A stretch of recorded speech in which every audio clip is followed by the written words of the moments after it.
키워드로 읽는 시장입니다. 오늘 오프닝에서도 말씀드렸던 것처럼 이번 주 참 중요한 것 같습니다. 자, 중요할 때마다 경험이 풍부한 분들한테 우리는 바로미터, 즉 어느 정도의 아이디어를 곁듣곤 하는데요. 오늘 그렇기 때문에 이분을 모셨습니다. 김준성 전 리먼브라더스 은행 한국 대표이십니다. 대표님 안녕하십니까? 안녕하세요. 반갑습니다. 반갑습니다. 저는 대표님을 화면에서 워낙 많이 봐왔고 참 저도 익숙하네요. 많이 뵙습니다.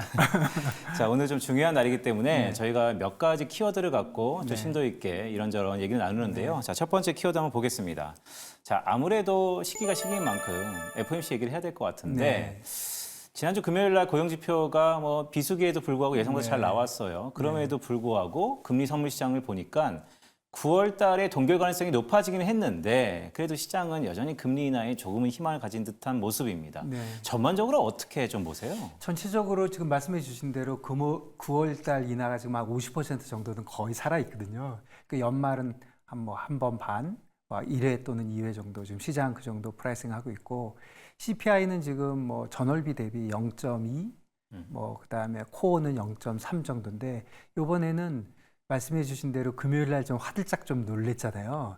그 난판 페이롤도 많이 나오고 뭐 임금도 그런 대로 오르고 그러니까 이번에는 저번에 5월 말에 PCE 나왔을 때처럼 PCE가 사실 그때 나왔을 때 예상치하고 다 맞았거든요. 그리고 시장이 안정됐으니까 이번에도 금요일 날 좀 놀란 것도 있고 하니까 0.2, 0.3 그다음에 연율로 뭐 3.4, 3.5 지금 예상치대로만 나와주면 시장은 그런 대로 좀 안도하지 않을까 그런 생각이 듭니다. 네, 말씀 주셨던 것처럼 소비자 물가 상승률이니까 네. 우리가 기대하는 전년 동월 대비가 한국은 좀 중요하죠. 네. 3.4% 내외면 네. 그냥 무난하다라고 받아들일 수 있을 네. 것 같은데 그런데 그런 지표를 우리가 주목하는 이유는 과연 미국이 올해 금리를 내릴 수 있을까?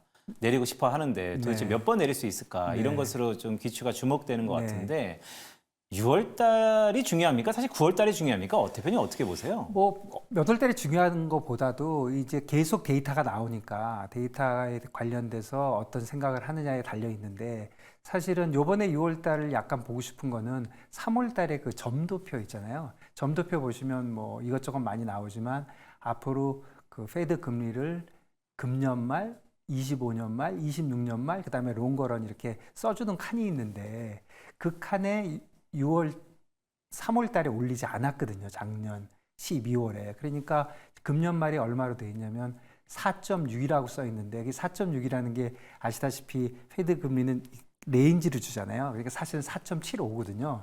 그러면은 지금 5.5니까 3번 내린다는 거잖아요. 3번 내리는 거고 지금 좀 전에 말씀해 주신 대로 시장은 1번 반 정도 내리는 거니까 지금 그 페드가 더 많이 내리는 걸로 지금 잡혀 있잖아요. 이거는 보통 안 그렇습니다.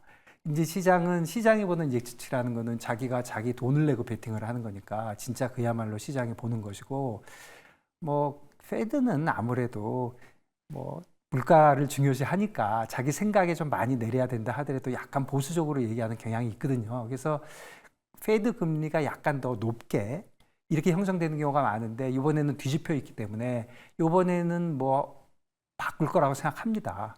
바꾸는데 과연 1회로 바꿀런지 2회로 바꿀런지 뭐 둘 중에 하나 같은데 1회로 바꾼다면은 그러니까 4.75가 아니고 5로 바꾼다면은 조금 뭐 그래도 완화죠.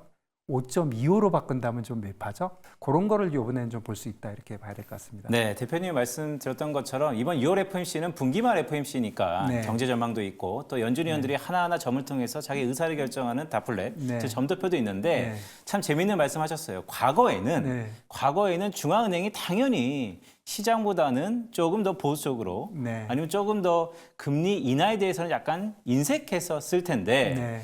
지금은 어떻게 보면 연준이 좀 더 달려가는 듯한 모습. 그렇기 때문에 뭐 독립성 얘기도 나오고 연말 뭐 대선을 앞두고 뭔가 좀 잘못된 거냐 뭐 이런 얘기도 좀 나오고 있는데 이거가 키군요. 3번이 지금 연준이 얘기하는 금리 인하 횟수인데 네. 시장은 한 번에서 한 번 반을 원하니 네. 연준이 자존심을 조금 구겨가면서 한 차례 인하, 즉 2번으로 전도표를 바꿀 것인가 네. 아니면 그래 내가 좀 잘못 봤다. 이제 시장이 맞는 것 같다라고 시장의 컨센서스에 맞출 것인가. 네. 그럼 조금 더 좀 정치공학적인 부분도 있지만 시장의 컨센서스대로 점도표를 낮춰준다면 네. 그럼 주가에는 좋은 겁니까? 그러니까 그렇죠. 두 번 정도 내려주면은 지금 시장이 보는 것보다 내가 더 내릴게 이렇게 얘기하는 그렇죠. 거잖아요. 그러니까 당연히 좋겠죠. 근데 조금 길게 보시면 지금 점도표에 어떻게 돼 있냐면 4.75가 금년 말인데 그 다음 것들도 쭉 있거든요. 그걸 한번 보면은 4.75고요. 24년 말이. 그 다음엔도 25년 말은 4.75에서 75bp 내려가 있고요. 25년 말은 또 75bp 내려가 있고 롱거런은 거기서부터 50bp 내려가 있어요. 그러니까 페이드는 좀 점잖게는 하는데 점잖게 1년에 한 75bp 정도 내려갈게 이렇게 했는데 지금 사실 뭐 말씀해 주신 대로 뭐 대선이고 뭐고 이런 정치적인 걸로 생각할 수도 있겠지만 기본적으로는 3월, 6월 이후에 데이터들이 좀 강하게 나왔죠. 그러니까 이건 페이드의 잘못이라기보다는 시간이 지났는데 데이터들이 좀 강하게 나왔다 이렇게 봐야 될 것 같고 결국은 지금 24년 말이 1.5회 대 3회 정도 차이잖아요.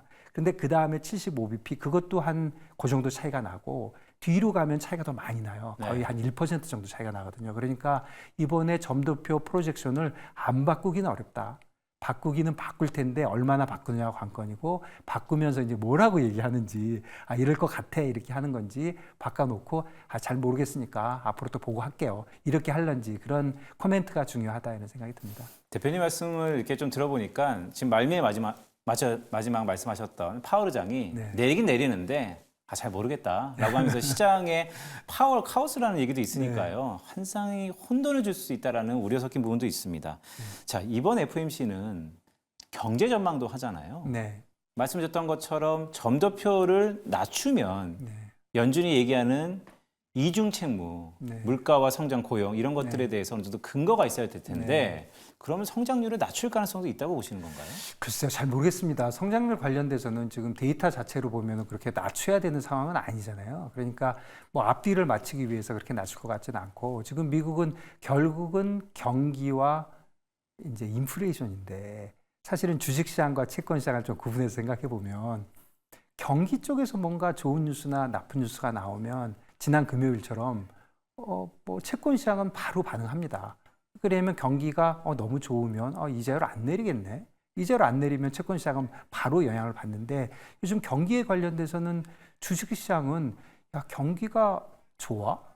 그러면 이자율은 모르겠지만 경기가 좋으면 기업 실적이 좋아질 건데 도대체 주식 시장이 나빠져야 되는 이유가 뭐야? 이렇게 약간 좀 돌아가는 것 같거든요. 그래서 사실 지난 금요일도 많이는 안 움직였잖아요. 그런데 인플레이션 쪽은 다릅니다. 인플레이션 쪽에 어떤 숫자가 나왔는데 인플레이션이 안 잡혀요.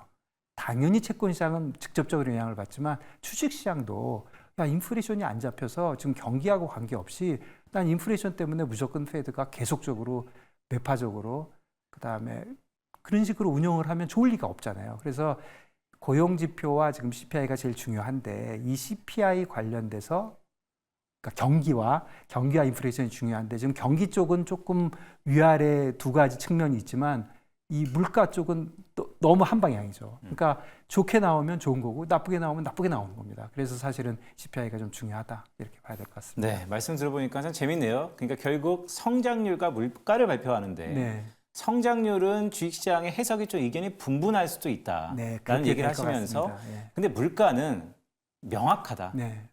물가가 오른다는 것은 주식시장도 상당히 부정적으로 반응할 수 있다라는 네. 것이기 때문에 자 6월 FOMC 되게 중요한 것 같습니다. 자, 첫 번째 키워드를 끝내기 전에 이거 하나만 좀 볼까요? 미국 외에 지금 네. 유럽도 그렇고 네. 캐나다도 그렇고 이거 통화정책 웹더덕이라는 얘기도 네. 좀 나오는데 이런 주변국들이 움직이는 좀 이례적인 현상입니다. 네. 예전에 리만에도 계셨었으니까 자 이럴 때 연준은 어떤 압력을 좀 느낍니까?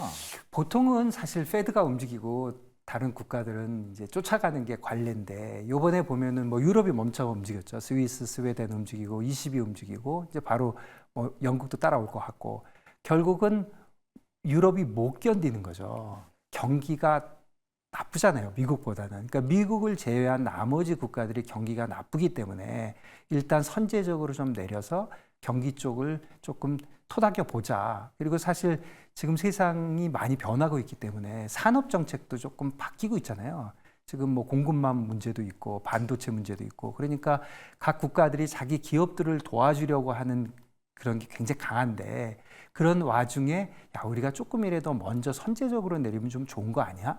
그러다 보니까 유럽이 먼저 내렸고 그리고 아시아 국가들은 뭐 중국, 일본 뭐 이렇게 생각해 보면 일본은 뭐 어차피 올려야 되는 사람들이 미준미짓하고 있으니까 내리는 거나 마찬가지고 중국은 실제로 내리거나 안 내리거나가 중요한 게 아니라 중국은 내려서 경기만 좋아진다는 확신이 들면 무조건 내릴 거예요.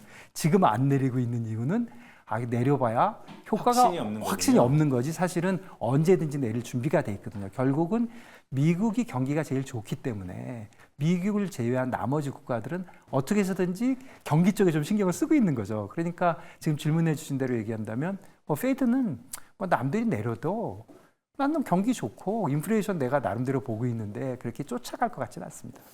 그러니까 연준의 마이웨이, 네. 나홀로 독자적인 길을 가겠다. 조금 더 명확해지는 국면이 아닌가라고 네. 보고 있습니다. 자, 두 번째 키워드로 좀 빠르게 넘어가 볼까요? 자, 반도체주, AI 이벤트. 네. 자, 엔비디아의 어떻게 보면 신드롬인데 네. 이 독주는 뭐 꽤 가겠죠. 하지만 이렇게 독주가 지속되면 파생 효과라는 게 있잖아요. 네. 어떤 게 좀 있는 뭐 거예요? 아무도 몰랐죠. 엔비디아가 뭐 이런 식으로 좋아질 줄 몰랐는데 그냥 단순하게 생각해 보면 예전에 서부 시대 금광 캘 때도 금은 못 캐도 청바지는 팔렸다는 거잖아요. 그런 것처럼 지금 AI가 어떻게 될지는 모르지만 AI 열풍이 불고 있고 모든 기업들이 AI에 가지고 뭘 하려고 하니까 반도체는 필요한 거죠. 그렇다고 보면은 결국 AI 독주는 제 생각에는 AI 관련된 엔비디아의 독주는 AI 관련된 실제 프로덕트들이 이제 나오기 시작하면 그때 이 AI가 허상이다 아니면 세상을 진짜로 바꿔놓는 기술이구나 그 정도 결정이 돼야 더 이상 반도체 수요가 뭐 많든 적든 그런 일이 벌어질 거 아닙니까? 그렇다면은 그때까지는 시간이 좀 걸리겠죠. 그리고 또 그때까지 엔비디아가 아닌 경쟁사가 나와서 엔비디아보다 더 좋은 아니면 비슷한 좀 다른 이런 반도체를 개발하면 모르는데 그것도 조금 어렵다고 생각하면 그렇다면은 엔비디아 독주는 조금 더 되지 않을까 그런 생각이 듭니다. 말씀을 쭉 들어보니까 세상을 어떻게 바꾸는 거는 잠시 좀 미뤄두더라도 네. 주식 투자 입장에서 엔비디아를 포트폴리오에 갖는 것은 어떻게 보면 옵션이 아니고 필수였을 것 같다라는 생각도 좀 드는데요. 그런 생각이 듭니다. 그런데 그럼 개인적으로 이렇게 AI의 레볼루션 네. 아니면 뭐 여러 가지 혁명, 네. 뭐 혁신, 네. 다양한 얘기들이 있는데 이게 인플레이션에는 정말로 미국이 주창하는 것처럼 생산성을 높여갖고 인플레이션을 낮추는 겁니까? 아니면 인플레이션을 올리는 겁니까? 어떻게 생각하세요? 저는 좀 낮춘다고 생각합니다. 예전에 우리 몇 년만 돌아가면 팬데믹 이전에 뭐 경기만 나쁘면 무조건 돈 풀었잖아요. 돈 풀면 경기가 좋아지잖아요. 그거를 원래 못하는 이유는 돈을 풀면 인플레이션이 되기 때문인데 실제로 인플레이션이 안 일어났잖아요. 이유는 지금 말씀해 주신 대로 기술 개발에 의해서 좋아진 것인데 AI가 뭔가 되면 결국은 생산성이 뚝 뭐 좋아지지 않겠습니까? 그렇다고 보면 저는 AI 쪽에서 좋은 성과가 계속적으로 일어난다면 인플레이션 쪽에 나쁜 쪽으로 갈 것 같지는 않습니다. 그러니까요. 참 미국은 좀 부럽기도 합니다. 마지막 키워드 좀 보겠습니다. 네. 자, 그래서 돌고 돌아서 네. 어쨌든 증권방송이다 보니까 국내 증시 얘기를 네. 좀 해야 될 것 같습니다. 참 시간상 마지막 또 질문을 드려야 되는 네. 안타까움인데요. 초격자는 옛말인 것 같습니다. 네. 삼성이 그래도 여러 가지에 쇄신하고 있는 것 같습니다. 네. 엔비디아는 잘 나간다. 미국은 좋다. 자, 네. 그렇다면 한국의 반도체주는 어떤 길을 가야 될까요? 글쎄요, 모르겠습니다. 지금 뭐 엔비디아가 워낙 독주를 하고 있고 엔비디아 관련된 기업들만 지금 잘 나가는 형국이잖아요. 그러니까 삼성도 어쨌든 그런 쪽으로 어느 정도 방향을 잡아가야 되니까 뭐 그쪽에 어떤 결과를 가져올지 뭐 퀄컴이라든가 아니면 엔비디아라든가 지금 직접적으로 어떤 산업계를 이렇게 이어가는지 그런 게 진짜 관건인데 아직까지는 특별한 게 안 보이니까 좀 답답하다 그렇게 봐야 될 것 같습니다. 네, 참 기대감이 있는데 특히 주식시장은 꿈을 먹고 사는 시장인데 그래도 아직까지는 가시화된 것들이 약간 부재인 것 같다라는 말씀을 주셨습니다. 자, 오늘 키워드 있는 시장 김준성 대표와 함께했습니다. 대표님 고맙습니다. 감사합니다.